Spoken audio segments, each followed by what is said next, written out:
जय श्री कृष्ण एवरीवन। इससे पहले मैंने एक पॉडकास्ट शूट किया था, वो किया था मैंने हिमाचल वाला के साथ। उस वीडियो में आप लोगों ने बहुत ज़्यादा प्यार दिया और बहुत सारे कमेंट्स भी पढ़े मैंने। वहाँ पे आप लोगों ने कहा कि भाई आप ऐसे इंटरव्यू लाते रहिए और हमें मोटिवेट करते रहिए। हिमाचल के जितने भी सक्सेसफुल पीपल हैं, सक्सेसफुल क्रिएटर हैं, उन लोगों को अपने चैनल पे लाएंगे और उन्होंने अपनी ज़िंदगी में क्या कैसे सक्सेस पाई वो सब चीज़ें आप लोग के साथ शेयर किया करेंगे। तो उसी कड़ी में आज हमारे साथ हैं श्रीमान मनोज ठाकुर जी। तो सबसे पहले मैं मनोज ठाकुर जी का बहुत बहुत धन्यवाद करना चाहूँगा। आपने बिजी शेड्यूल से टाइम निकाला और हमें समय दिया सर। बिल्कुल रमेश जी, मैं थैंक्स करता हूँ आपका, और आपके इस ब्लॉग के माध्यम से मैं हिमाचल प्रदेश के लोगों को बहुत सारी शुभकामनाएं भी देता हूँ कि हमारे बीच में आप जैसे लोग प्रेजेंट है जो अपने हिमाचली कल्चर को, हमारे हिमाचल में जो शख्सियतें हैं, उन सब का जो अच्छे काम है आप लोगों के बीच में पहुँचाने का बहुत अच्छी पहल आपने करी है, प्रयास करा है। मैं ईश्वर से आपकी इस जर्नी की मंगल कामना करता हूँ। Thank you sir. सर मेरे इस पॉडकास्ट का सीधा सा मतलब है कि जो युवा हैं वो आजकल अपने स्ट्रगल करना चाहते हैं, उस लाइन को छोड़ के शॉर्टकट अपनाना चाहते हैं और सक्सेस पाना चाहते हैं। एक तो हम उसके बारे में बात करेंगे, बिल्कुल। दूसरा आपकी लाइफ की जर्नी। जब लोग सक्सेस हो जाते हैं तो लोग क्या करते हैं कि वो सिर्फ बंदे की सक्सेस देखते हैं, वो स्ट्रगल जो उसने किया है अपने पास टाइम में, वो कैसे कैसे पढ़ा है, क्या उसने चीज़ें देखी हैं, बिल्कुल सर, वो चीज़ें शायद लोग नहीं देखते। आजकल चाहते हैं लोग कि अगर यार वो बंदा सक्सेस हो गया तो मैं क्यों नहीं हो पाया। बिल्कुल। तो सबसे पहले मैं आपकी लाइफ की जर्नी के बारे में जानना चाहता हूँ कि आप पहले से ही पुलिस बनना चाहते थे या फिर आर्मी में जाना चाहते हैं, क्योंकि आप एक अच्छे कवि भी हैं। मैं आपको बताऊंगा कि सर पूरे देश तो इनकी कविताओं से जानता है, लेकिन जो हमारा पड़ोसी देश पाकिस्तान है, इनकी कविताओं से ऐसे ही डर जाता है। आपने शायद इनको कहीं इनकी कविता देखी भी होगी, काफ़ी सारे न्यूज़ चैनल में भी देखी होगी। अगर नहीं देखी तो आज मेरे चैनल के माध्यम से भी आप इस कविता को देखेंगे। तो सबसे पहले सर मैं चाहूँगा कि जिस कविता से आपने अपना नाम बनाया, एक तो आप पहले उससे शुरुआत करें, फिर आप अपनी जर्नी के बारे में बताएं कि किस तरह से आप यहाँ तक पहुँचे और क्या वो चीज़ें थी जिनको आपने स्ट्रगल के टाइम पे फेस किया और फिर इस सक्सेस को पाया। बिल्कुल रमेश जी, पहले तो जहाँ तक कविता की बात है, कश्मीर तो होगा लेकिन पाकिस्तान नहीं होगा। और आज आप इत्तेफाक समझे चाहे संयोग समझे, 18 सितंबर 2016 को ही मेरी कविता वायरल हुई थी। वाह सर। और आज समझ लो आप उसको 16, 4, 20, 3, 23, 7 साल हो गए उस कविता को वायरल हुए पूरे देश में। जब उड़ी अटैक हुआ था 18 सितंबर को 2016 में, उसके बाद वो जो कविता थी वो मैंने, जो हमारा करगिल विजय दिवस है 26 जुलाई का दिन, मैंने उस दिन वो कविता बोली थी, गाई थी।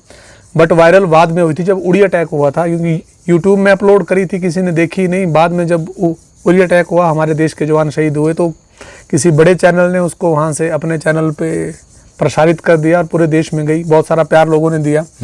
लेकिन कविता की जहाँ तक बात है, मुझे ऐसा लगता है प्रेजेंट टाइम में कि अब पाकिस्तान की हेकड़ी निकल चुकी है जी, पाकिस्तान की अकड़ टूट चुकी है, उसके नापाक इरादे मिट्टी में मिल चुके हैं। दुश्मन जब कमज़ोर हो तो मुझे लगता है कि उसको छेड़ना भी अच्छी बात नहीं है। तो मैं चाहता हूँ चंद शब्द ही बोलूँगा, लेकिन अब मज़ा ही नहीं रहा है। जो पहले मज़ा होता था, यार कभी जम्मू कश्मीर में हम ऐसा कर देंगे, वैसा कर देंगे, बम फाड़ देंगे, झंडा उठा के देखो तिरंगा झंडा। हमारे लोग लाल चौक पे तिरंगा फहरा के बड़े शूरवीर समझते थे अपने को कि हमने वहाँ झंडा लहरा दिया। धारा 370 35 ख़त्म करके अब तो वो शूरवीरता किसने दिखानी है, अब तो सारे झंडे फहरा रहे हैं। अभी श्री कृष्ण जन्माष्टमी की वहाँ पे झांकी निकाली जा रही है।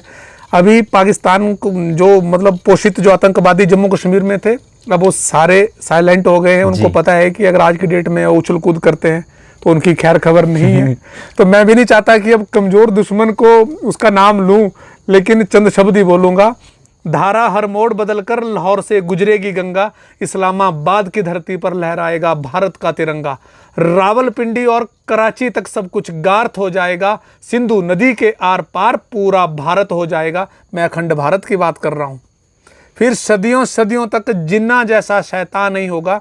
जिन्ना ने देश के टुकड़े करवाए थे, खुद को पाकिस्तान, औरों को हिंदुस्तान। फिर सदियों सदियों तक जिन्ना जैसा शैतान नहीं होगा। कश्मीर तो होगा लेकिन पाकिस्तान नहीं होगा। वाह सर। एक बार जोरदार तालियां हमारी तरफ से। बिल्कुल सर, बिल्कुल बिल्कुल सर। मतलब ये शब्द आपने खुद लिखे थे या फिर आपने कहीं से पढ़ा था? फिर ये शब्द सर साध्वी सरस्वती जी की कविता थी, मैंने उनको गाते हुए सुना था जी। बट मुझे भी इसका ओरिजिन पता नहीं है कि इसका एक्चुअल राइटर कौन था जी अब पता नहीं किसने लिखी थी, बट इसमें बहुत सारी एडिटिंग मैंने खुद करी थी। जी जी क्योंकि कई सारी चीज़ें होती है, हम भारत सभी का है, इसमें कुछ एक लोगों पे जो होता है कम्युनिटी बेस्ड चीज़ें थी जी। उनको मैंने रिमूव कर दिया। बाकी जो चीज़ें अच्छी लगती है, मुझे लगा कि हम हिंदुस्तानी हैं, देश हमारा है, बीच में जब ऐसी कोई देश विरोधी ताकतें देश तोड़ने की बात करती है, दिल दुखता है। अब आगे जर्नी में आप लोग सुनेंगे कि अब कई सारी चीज़ें होती है वो बताई नहीं जाती। बिल्कुल बिल्कुल सर। जब देश की सुरक्षा की बात आती है, जब बड़े यज्ञों में महायज्ञों में आहुति देने की बात आती है, तो वहाँ पे आह्वान नहीं किए जाते। जी ऑटोमेटिकली बाय बर्थ आपके अंदर जो इनहेरिटेड चीज़ें होती है वो चीज़ें खुद बोलती है। जज्बा देशभक्ति का बचपन से आया है, जी। तो बहुत सारी ऐसी चीज़ें होती है, तो वही। सर आपके अंदर जो देशभक्ति की जो आग है, अब मैंने देखा है हमारे हिमाचल में एक आपने एक कल्चर देखा हो कि बच्चे ज़्यादातर चाहते हैं कि हम आर्मी में ही जाएंगे, तो आपने भी बचपन से सपना लेकर चले थे कि मुझे जाना आर्मी में ही है? बिल्कुल सर, जब हम छोटे हुआ करते थे बचपन में, एक तो हमारा बचपन गांव में बीता, मदर फादर हमारे किसान हैं, हम किसान परिवार से बिलोंग करते थे जी। हमारी फैमिली में कोई लोग नहीं थे जो कि आर्मी की बैकग्राउंड से थे, मेरे मामा जी आर्मी में थे, बहुत सारी चीज़ें थी। लेकिन आपने जो बात पहले कही है कि जब आप मंजिल पर पहुंच जाते हैं तो लोग आपकी कामयाबी को देखते हैं कि आप काफ़ी आगे पहुंच गए हैं, लेकिन जो आपके पाँव में छाले आए हैं, आपने जो स्ट्रगल करा है, आप किन हालातों से गुजरे हैं, वो कोई लोग नहीं देखते, ना कोई देखना चाहता उन चीज़ों को। बट बोला है कि success is a journey not a destination, the stone is broken by the last stroke of the hammer, but it does not mean the first stroke was useless. Yes. माना हमने कि हम एंड में हम कामयाब हुए। जहाँ तक आर्मी की बात आती है, मैंने 25 टाइम इंडियन आर्मी के लिए मैंने पार्टिसिपेट किया है, मैंने भर्तियाँ दी है 25 टाइम। सर तो ऐसा क्या कारण रहा, मतलब टेस्ट क्वालिफाई नहीं कर पाए? टेस्ट क्वालिफाई, हम कभी टेस्ट को पहुंचे ही नहीं। बीच में हमने ग्राउंड में एक्सीलेंट मारते थे, बीच में क्योंकि आर्मी का मेडिकल काफ़ी टफ है, कभी हाथों में पसीना आ जाते हैं, कभी आपके हाथ ऐसे हैं, कभी आपके कान साफ नहीं, कभी आपकी हार्ट बीट है, बहुत सारी चीज़ें हैं आर्मी के अपने नॉर्म्स है, शायद हम उन पर खरे नहीं उतरे।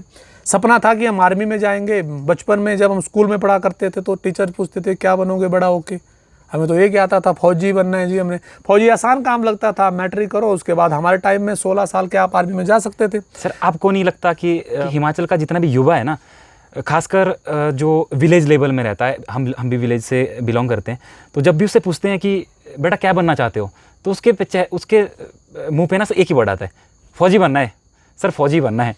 तो ऐसा मतलब क्या? ऐसा इसलिए है क्योंकि मुझे ऐसा लगता है कि हमारे जो पेरेंट्स हैं, हमारी एक तो जो हमारी एक भौगोलिक परिस्थिति है हिमाचल प्रदेश की, बाय बर्थ हम लोगों को एक ऐसा क्लाइमेट मिला होता है कि हम लोग टफ सिचुएशंस में हमने हालात फेस करे होते हैं। हमारा पहाड़ी एरिया होता है, रेस की हमें ज़रूरत उतनी होती नहीं कि हम ग्राउंड में किसी कोचिंग सेंटर में जाएँ। पहले का टाइम बोल रहा हूँ, अपने टाइम का, जब हमारा टाइम था जी। आज की डेट में बच्चे शहरों में पढ़ रहे हैं, पेरेंट्स एजुकेशन पे बहुत खर्चा कर रहे हैं, मॉरल जो वैल्यू है, जो उनको अच्छे संस्कार है, वो नहीं मिल पा रहे हैं। गांव का जो हमारा रिमोट एरिया था, जैसे हम पहाड़ों में रहते थे, वो हम लोगों ने वहाँ आना जाना बंद कर दिया। अगर हम 1 किलोमीटर चढ़ाई चढ़ लें तो हमारी सांसें फूल जाती है जी। अब तो बच्चों ने वो ट्रैक ही चेंज कर दिया। हम जैसे लोग थे, हम बोलते हैं हमने भर्ती होना है, हमने आर्मी में जाना, क्योंकि हमें था कि हिंग लगे ना फिटकरी, यहाँ पे तो हम सीधा जाएंगे, दौड़ेंगे, टेस्ट पास किया, निकल लिए, चले गए। अगर आपने अगर आप सेक्टर चुनते हैं कि मैंने डिप्लोमा करना है, मैंने इंजीनियरिंग करनी है, मैंने दूसरा अगर MBBS करना है, बहुत सारी चीज़ें हैं ना। हमारे लोगों के पास पैसे होते थे, उस टाइम की बात करो जब हमारा टाइम था जी। पैसे नहीं होते थे पेरेंट्स के पास, पहले ही हमारे पेरेंट्स, हम गरीब मतलब बैकग्राउंड से थे जी। हमारे। वैसे आज की डेट में लोग सारे साधन संपन्न हुए हैं, बहुत सारी जो विकासवादी परियोजनाएं देश में चली है, बहुत सारी ऐसी योजनाएं बनाई गई है, मनरेगा के तहत बहुत सारे लोगों को रोजगार मिला है। घर में 2-4 मेंबर है, आपका 7-8 हज़ार एक बंदे का बन रहा है, 20-25 हज़ार आप महीने का अर्न कर रहे हैं, आप अपने बच्चे को अच्छी एजुकेशन बाहर करवा सकते हैं। तो वो एक मेन मेरा मुझे ये लगता है कि जब हम लोग थे कि हमने भर्ती होना, आर्मी में जाना है, फिजिकली हम लोग साउंड थे, हम लोगों ने सारा ट्रैक करना, जितना भी हमारा रिमोट एरिया था, या हमने पहाड़ों पर जाना, घास लाने, लकड़ी लाने, बहुत सारी चीज़ें थी। ग्राउंड में जब हम दौड़ते थे, मेरे साथ के बहुत सारे इस आपके ब्लॉग के माध्यम से भी जुड़ेंगे, हम जब ग्राउंड में दौड़ते थे, मैं अपनी बात करता हूँ, मुझे सिर्फ मैं ही दिखाई देता था।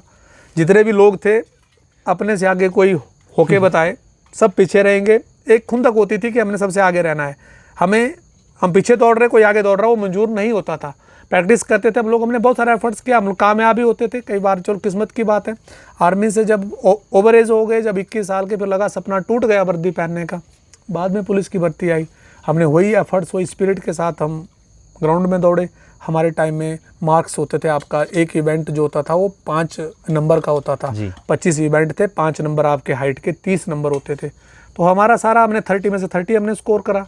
रिटर्न आपका 40 का है, उसमें से आपने नंबर 35-36 नंबर आए, आप मेरिट में आते हैं। बहुत सारी चीज़ें हैं कि हम जब एफर्ट्स करते हैं, पर आपके अंदर होना चाहिए। वर्दी का सपना था, आर्मी में ना जा पाए, पुलिस में आ गए, लेकिन जो एक स्पिरिट है बंदे की, जो एम्प्लॉयज़ लोग हैं, मैं सभी को मैसेज देना चाहूँगा, चाहे आर्मी में, चाहे बेल्ट फोर्स कोई भी है, पैरामिलिट्री है, अदरवाइज जो सिविलियन डिपार्टमेंट, जो गवर्नमेंट सेक्टर के हैं, हम लोग जनता के सेवक हैं। हम लोग लोगों का काम करने के लिए हमें उस जिम्मेदारी दी गई है, और लोगों के टैक्स का हम लोगों को सैलरी मिलती है, तो हमारी जिम्मेदारी भी होनी चाहिए। लेकिन सरकारी सेक्टर में मेरा हमेशा गिला शिकवा रहा है कि लोग जब जॉब में आते हैं तो बाद में अगर कोई आप किसी गवर्नमेंट ऑफिस में जाते हैं तो वहाँ पे जाके लोग ऐसे जैसे शक्ल बनाते हैं कि ये क्यों आ गए हमारे ऑफिस में। जी सर, ऐसी चीज़ें होती है, मैंने ऐसा फेस करा है। HRTC के आप बुकिंग क्लर्क के पास जाए, सोचेगा जैसे साले आए क्यों यहाँ पे। या आप कहीं किसी पोस्ट ऑफिस में जाएं, आप किसी सरकारी सेक्टर के बैंक में जाएं, आप किसी सरकारी सेक्टर के, आप जाए किसी पुलिस स्टेशन में जाएं, ये मैंने देखा है। हमारे लोगों को जो एटीट्यूड है, that is not good in the present time, उसको हमें चेंज करना है, इमेज को। हमने कोशिश करी है, मैं भी थाने में यहाँ पे 3-3.5 साल मुंशी रहा। बहुत सारी चीज़ें हैं, थाने में वही लोग आते हैं सर जिसको दिक्कत है सर, जो शोषित है, प्रताड़ित है, मजबूर है, जो हेल्पलेस है, वो थाने में आता है। एक तो पहले सोसाइटी ने उसका बाइकआउट करा, सोसाइटी ने उसको डिस्टर्ब किया, उसको परेशान किया, गरीब है, गरीबी हमेशा बेचारा प्रताड़ना का शिकार होता है। दूसरा थाने में जा रहा है, वहाँ उसको टॉर्चर किया जा रहा है। फिर बहुत सारी चीज़ में, थाने की बात नहीं, बहुत सारे डिपार्टमेंट हैं। आप एक बार बोलेंगे 6 फुट का बंदा, उसको कोई ऐसे इग्नोर मारेंगे जैसे हम बात ही नहीं कर रहे किसी ऑफिस में। 2 बार, तीसरी बार बोलेंगे हाँ क्या है भाई, चल हाँ बोल क्या है। सरकारी सेक्टर के लोगों को मेरे हिसाब से एक अच्छी, बोलते हैं ना उनको, एटिकेट्स की ज़रूरत है। पहले हर महकमे के जो जितने एम्प्लॉयज़ हैं सबको अच्छे से उनको सिखाया जाए, पढ़ाया जाए, उनका व्यवहार कुशलता का जो चैप्टर है उसको, उस पर जोर दिया जाए। ज़्यादा बोलूँगा फिर बानी चल पड़ती है, गुस्सा आता है लोगों को। सर मतलब ये बात भी आपने सही कही कि सरकारी जो एम्प्लॉय है उसकी इमेज ऐसी बनी है कि जैसे ज़्यादातर वायरल जो मीम होते रहते हैं आजकल, सोशल मीडिया का ज़माना है। SBI ऑफिस में चले गए कि भाई इनका तो 12 बजे से लंच चल पड़ा है, 2 बजे तक लंच चल पड़ा है। तो क्या लगता है आपको, इसमें हम जो गवर्नमेंट एम्प्लॉयज़ बन जाते हैं उसमें हमारी गलती रहती है, या फिर प्रबंधक, सरकार ही ऐसी है कि, या फिर वो माइंडसेट ही ऐसा है कि भाई सरकारी नौकरी लगे तो काम ही नहीं करना है? नहीं, सारी दिक्कतें मेरे हिसाब से होता है कि जब घर के आंगन में नौकरी लगेगी तो दिक्कत क्रिएट करेंगे, जब नौकरी 50-100 किलोमीटर दूर होगी फिर दिक्कत दूर हो जाएगी। मतलब आपका मानना है कि मेरा मानना है कि अगर जो कर्मचारी चाहे किसी भी सेक्टर का है, जिसका व्यवहार अच्छा नहीं है, लोगों के प्रति काम करके राजी नहीं है, स्पिरिट नहीं है, उसको उसी हिसाब से उस एरिया भेजो जहाँ उसकी ज़रूरत नहीं है। जहाँ ज़रूरत अच्छे लोग रहें, जहाँ लगता है ज़रूरत नहीं है, गंदे बंदों ने गंद डाल रखा है भाई, वो तो उनको दाएं बाएं मेरे हिसाब से ठीक है, उसको दिखाओ ना। लोगों के लिए अगर चुने गए हैं, आपने जो शपथ ली है, आपने जो फॉर्म भरा है कि हम लोगों के लिए, ओबियसली लोगों के लिए ही है आप लोग, क्योंकि आपका जो पैसा है, सैलरी है, वो टैक्स, लोगों का टैक्स ही है। आप सारा जो चीज़ें होती है, तो हम उनके आगे क्यों एटीट्यूड दिखाएं, जब हम बने लोगों के लिए, अपॉइंट लोगों के लिए हुए, काम लोगों के लिए कर रहे हैं, लोग ही आ रहे हैं हमारे पास। अगर किसी बैंक में लोग नहीं जाएंगे तो बैंक वाले क्या अपने परिवार का खाता खोलेंगे?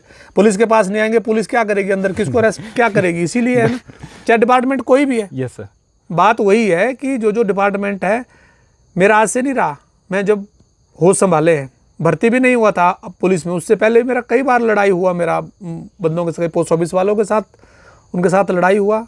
कभी कोई HRTC के कंडक्टर के साथ, जो बुकिंग क्लर्क होते हैं, वो लोग किसी की खैर पूछ के राजी नहीं। जब बोलना भाई ये बताओ जी टिकट चाहिए, तो वो बात ही नहीं करते, जैसे ऐसा है कि गूंगे हैं सारे यहाँ पे बैठे हुए। 6 फीट का बंदा नहीं दिखाई दे रहा उनको। पोस्ट ऑफिस में जाए ऊँचा चश्मा नीचे करके, क्या है यार, थोड़ा तो आप लोग एग्री करें ना मेरी बात से। ये सभी लोग इस ब्लॉग में जुड़े हो, लोग एग्री करेंगे, मैं दिल की बात। और आप में से मैक्सिमम सब ने ये चीज़ें फेस की है सरकारी सेक्टर में, खास कर। आप प्राइवेट सेक्टर में जाओ, कोई बैंक वाले होंगे, जितने प्राइवेट सेक्टर के बैंक है आपके, ICICI या दूसरे बैंक है, जैसे HDFC का बैंक है, FC का बैंक, दूसरे बैंक है आपके, वो लोग आपका रिस्पेक्ट करेंगे, रिगार्ड। उनके लिए कस्टमर जो है भगवान का रूप है। यस सर, क्योंकि उनको जरूरत है। लेकिन सरकारी लोगों के लिए कस्टमर आफत है।